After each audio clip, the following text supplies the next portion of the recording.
हर बात को जुमला बना देने वाले लोगों के ऊपर से जनता का भरोसा उठ गया है। इसीलिए बहुमत की सरकार नहीं है, ये सहयोग से चलने वाली सरकार है। डबल इंजन के नाम पर उत्तर प्रदेश को टकराहट के सिवा कुछ हासिल नहीं हुआ है। उत्तर प्रदेश में प्रभुत्व की लड़ाई दो लोगों को आपस में लड़ा रही है, लेकिन उसकी मार जनता को सता रही है। अयोध्या की जीत भारत के परिपक्व मतदाता की लोकतांत्रिक समझ की जीत है। और हम तो अध्यक्ष महोदय यही सुनते आए हैं, होए वही जो राम रची राखा, ये है उसका फैसला। अध्यक्ष महोदय, होई वही जो राम रची राखा, ये है उसका फैसला। जिसकी लाठी में नहीं होती आवाज, जो करते थे किसी को लाने का दावा, वो हैं खुद किसी के सहारे के लाचार। चुनाव के समय पर अध्यक्ष जी ऐसा कहा गया कि 400 पार। मैं समझदार जनता को फिर एक बार धन्यवाद दूंगा और मैं कुछ कहना चाहता हूं कि आवाम ने तोड़ दिया हुकूमत का गुरूर, दरबार तो लगा है पड़ा गमगीन में बेनूर है पर। अध्यक्ष महोदय, दरबार तो लगा है पर बड़ा गमगीन बेनूर है। और पहली बार ऐसा लग रहा है हारी हुई सरकार विराजमान है। जनता कह रही है चलने वाली नहीं सरकार। अध्यक्ष महोदय, जनता कह रही है चलने वाली नहीं, ये गिरने वाली सरकार है। और क्योंकि ऊपर से जुड़ा कोई तार नहीं, नीचे कोई आधार नहीं, अधर में जो है अटकी हुई वो तो कोई सरकार नहीं। दरअसल पूरा इंडिया समझ गया है कि इंडिया ही प्रो इंडिया है। इस चुनाव में इंडिया अलायंस की नैतिक जीत हुई है। ये पीडीए इंडिया की सकारात्मक राजनीति, पॉलिटिक्स जो पॉजिटिव है, पॉजिटिव पॉलिटिक्स की जीत हुई है। ये इंडिया पीडीए की सोशल जस्टिस मुहिम की विक्ट्री है। 2024 का परिणाम हम इंडिया वालों के लिए जिम्मेदारी से भरा पैगाम भी है। और अगर हम यूँ कहें अध्यक्ष महोदय कि 15 अगस्त 1947 अगर उपनिवेशिक राजनीति से आज़ादी का दिन था, तो 4 जून 2024 देश के लिए सांप्रदायिक राजनीति से आज़ादी का दिन रहा। ये सांप्रदायिक राजनीति के अंत और सामुदायिक राजनीति की शुरुआत है। जहाँ सांप्रदायिक राजनीति का अंत हुआ है, वहीं सामुदायिक राजनीति की शुरुआत हुई है। सबसे अच्छी बात हुई ये है कि इस चुनाव में सांप्रदायिक राजनीति की हमेशा के लिए हार हो गई है। अध्यक्ष महोदय, कहने को सरकार ये कहती है कि ये 5th लार्जेस्ट इकोनॉमी बन गई है और जीडीपी के मामले में 5th वर्ल्ड की इकोनॉमी बन गई है। लेकिन अध्यक्ष मोदी, ये सरकार क्यों छिपाती है कि अगर ये हमारी सबसे लार्जेस्ट इकोनॉमी, अगर हम 5वें नंबर पर हैं, तो हमारे देश की पर कैपिटा इनकम, प्रति व्यक्ति आय हमारे किस स्थान पर पहुंची है। और हम लोगों ने तो अध्यक्ष महोदय देखा है कि अगर दिल्ली की सरकार ने कहा होगा कि $5 ट्रिलियन की इकोनॉमी बनेगी, तो जहां से प्रधानमंत्री जी चुन करके आते हैं, वहाँ का प्रदेश के सरकार भी कह रहे कि हम $1 ट्रिलियन इकोनॉमी बना लेंगे। देश की इकोनॉमी कहाँ पहुँच गई, पर कैपिटा इनकम क्या है। लेकिन अगर उत्तर प्रदेश की इकोनॉमी को अगर $1 ट्रिलियन की इकॉनमी बनना है तो कम से कम 35% की ग्रोथ चाहिए। मुझे नहीं लगता है कि 35% की ग्रोथ उत्तर प्रदेश पा पाएगा। हम हंगर इंडेक्स में कहाँ खड़े हैं, नीचे से कहाँ हैं। जो 5th लार्जेस्ट इकॉनमी की बात कर रहे हैं वो इनइक्वालिटी के पैरामीटर पे कहाँ खड़े हैं, वो हैप्पीनेस इंडेक्स में कहाँ खड़े हैं। और जो लोग चुनाव को अपने तरीके से मोड़ते हैं, मैं उन्हें कहना चाहता हूं कि अध्यक्ष महोदय, इस चुनाव के परिणाम ने तोड़ने वाली राजनीति को तोड़ दिया है और जोड़ने वाली राजनीति की जीत हुई है।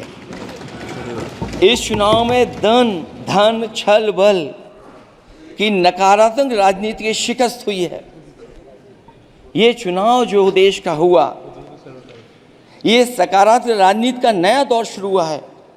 इस बार प्रो कॉन्स्टिट्यूशन वालों की जीत हुई है। हम मानते हैं संविधान ही संजीवनी है, उसी की जीत हुई है। ये संविधान मंथन में संविधान रक्षकों की जीत हुई है। अब ऊपर से नीचे की राजनीति का अंत हो गया है। अब नीचे से जो समाज की जो आवाज़ उठेगी वही राजनीति का आधार बनेगी। मैं कहना चाहता हूं कि देश किसी की व्यक्तिगत महत्वाकांक्षा से नहीं, जन आकांक्षा से चलेगा। मतलब अब मनमर्जी नहीं, जनमर्जी चलेगी। इस चुनाव का बड़ा पैगाम यही है।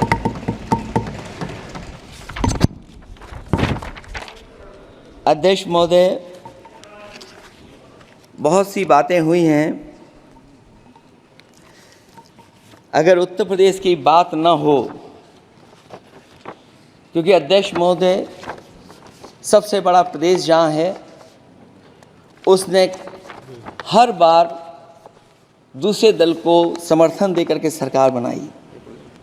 मैं उन्हीं लोगों से कहना चाहता हूँ कि लोग क्यूटो की फ़ोटो लेकर बनारस की गलियों से लेकर के गंगा जी तक ढूंढ रहे हैं।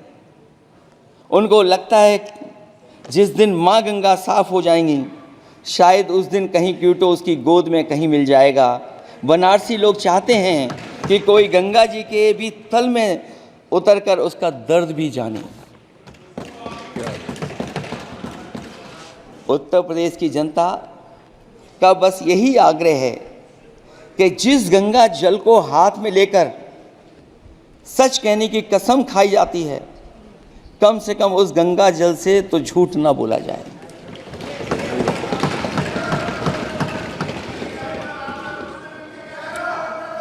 जहां विकास के नाम पर खरबों रुपए की लूट का राज खोलते भ्रष्टाचार के गड्ढे प्रदेश का नाम खराब कर रहे हैं, वहीं पहली बारिश में ही टपकती हुई छत और गिर चुकी स्टेशन की दीवार बेईमानी की निशानी बन गई है।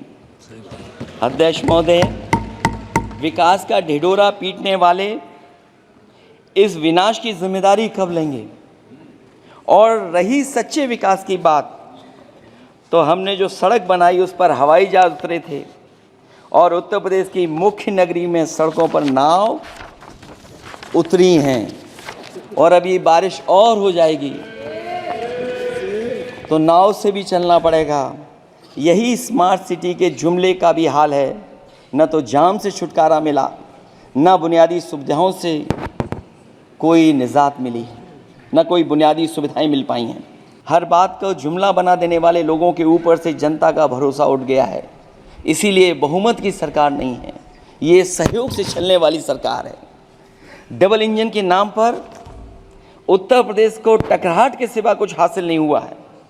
उत्तर प्रदेश में प्रभुत्व की लड़ाई दो लोगों को आपस में लड़ा रही है, लेकिन उसकी मार जनता को सता रही है। पिछले 10 सालों की उपलब्धि बस इतनी रही कि एक शिक्षा परीक्षा माफिया का जन्म हुआ। अध्यक्ष महोदय, जिस समय चुनाव में थे और उत्तर प्रदेश में वो हालात देखे हैं कि नौजवान जब भी तैयारी कर कर के जाता था और परीक्षा दे करके लौटता था तो उसको पता लगता था कि पेपर लीक हो गया। एक जीत और अध्यक्ष महोदय हुई है मैं जानता हूं सत्ता पक्ष बैठे वाले लोग समझ गए होंगे। अयोध्या की जीत भारत के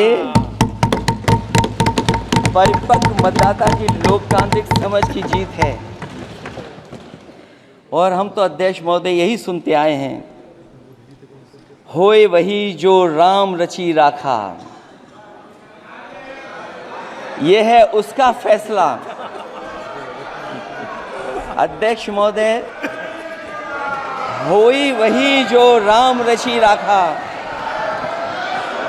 यह है उसका फैसला, जिसकी लाठी में नहीं होती आवाज, जो करते थे किसी को लाने का दावा, वो हैं खुद किसी के सहारे के लाचार।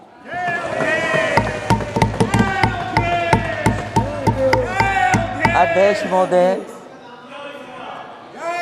मैं फिर कह देना चाहता हूं, होए वही जो राम रची राखा, यह है उसका फैसला, जिसकी लाठी में नहीं होती आवाज, जो करते थे किसी को लाने का दावा, वो हैं खुद किसी के सहारे के लाचार। हम अयोध्या से लाए हैं उनके प्रेम का पैगाम, हम अयोध्या से लाए हैं उनके प्रेम का पैगाम, जो सच्चे मन से करते हैं सबका कल्याण। सदियों में जन जन गाता है जिनके गान, अभय दान देती जिनकी मंद मंद मुस्कान, मानवता के लिए उठता जिनका तीर कमान। अध्यक्ष महोदय, जो असत्य पर सत्य की जीत का है नाम, उफनती नदी पर जो बांधे मर्यादा के बांध, वो है अवध के राजा पुरुषोत्तम प्रभु राम। हम अयोध्या से लाए हैं उनके प्रेम का पैगाम।